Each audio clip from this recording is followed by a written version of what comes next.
Merhaba arkadaşlar, Servi'nin mutfağına hoş geldiniz. Bugün sizlere sağlıklı tencere yemeği yapıyorum. Sebze ve bakliyat proteini bir arada karnabahar ve yeşil mercimeğimle kıyma yerine burada karnabahar yemeğimi yeşil mercimekle yapıyorum. Et yemeyen, et sevmeyenler için proteinli, yüksek besleyici değeri olan bir tencere yemeğimi sizlerle paylaşıyorum. Yapım aşaması: 2 su bardağı mercimeğimi yıkadım soğuk suyla.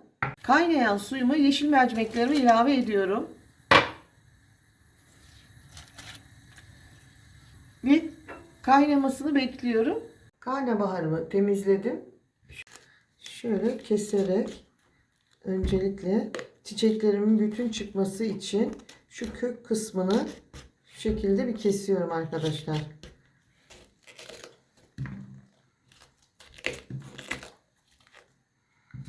Şimdi şu yeşil yapraklarını atmıyorum. Bunları da küçük küçük doğrayacağım arkadaşlar. Bunlar da çok değerli.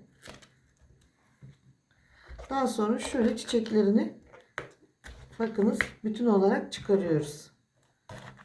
Kökünden bu şekilde kestiğiniz zaman çiçekleriniz bütün şekli bozulmadan bu şekilde çiçeklerinizi temizleyebilirsiniz. Arkadaşlar en iyi yemek pişirme şekli tadaraktır. Şu şekilde alıyorsunuz. Bakın. Evet.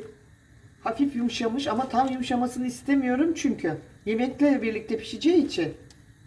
Şimdi ocağımın altını kapatıyorum. Şu şekilde alıyorum. Soğuk suya bırakıyorum. Sebebi de şeklinin bozulmaması için, karnabaharımızın içinde kıyma gibi görünmesi için bu şekilde arkadaşlar soğuk suda bir 15 dakika bekletiyorum. Bakınız. Bir fincan zeytinyağımı ilave ediyorum tenceremin içerisine. 3 diş sarımsak, 1 orta boy kuru soğan yemeklik doğradım.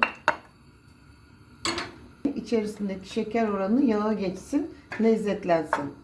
Bu kısmı çok önemli. Yemeği lezzetli yapan budur arkadaşlar. Soğanımız bakın hafif sarardı. Kızarmasını istemiyoruz. Kızarmadan hemen 1 yemek kaşığı kendi yapmış olduğum ev salçamı ilave ediyorum. Bu kısmı çok önemli arkadaşlar. Salçanızı mutlaka kavurun ki rengi ve lezzeti soğanla bütünleşsin ve mideniz yanmasın. Eğer salçanızı kavurmazsanız mide yanması yapar.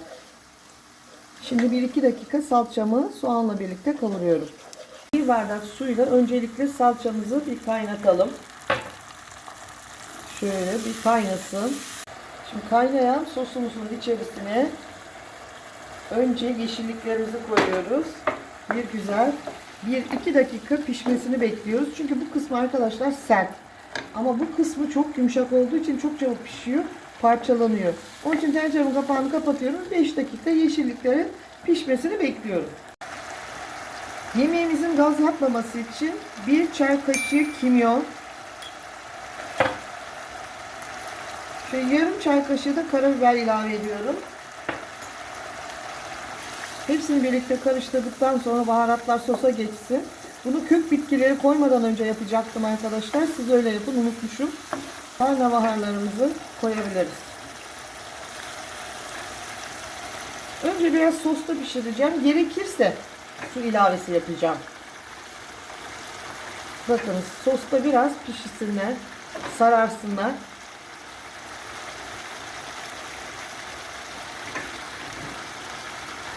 Şimdi tencerenin kapağını kapatıyorum. Kısık ateşte biraz sarartıyorum. Derin dondurucuda yazdan tatlı arkadaşlar. Biberlerim acı değil. Kırmızı biberlerimi ilave ediyorum bu aşamada. Ve 1 bardak daha su ilave ediyorum. Tenceremin kapağını kapatıyorum. Kısık ateşte pişmesini bekliyorum.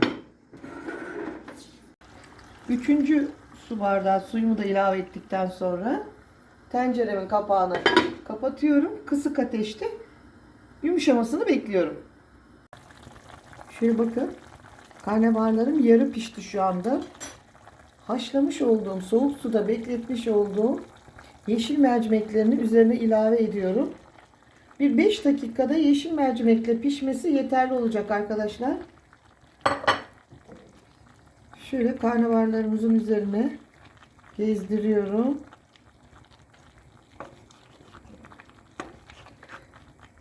Çok da karıştırmıyoruz çünkü karnabaharlarımız parçalanmış istemiyoruz.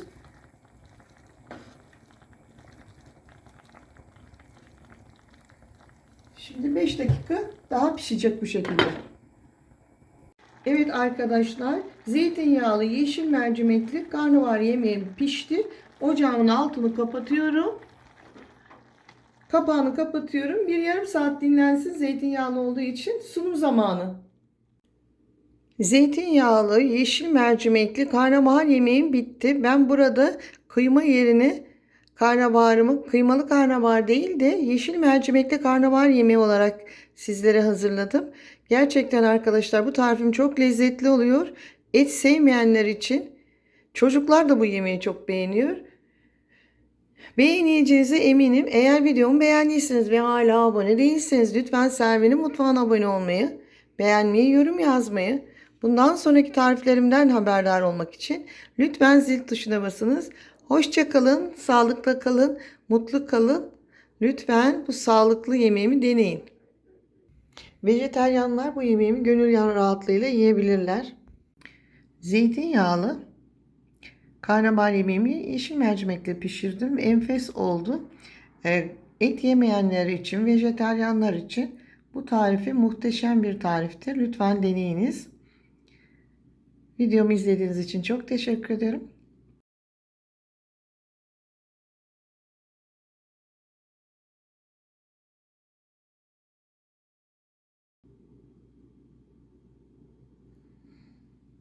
Evet arkadaşlar, ete hiç gerek yok.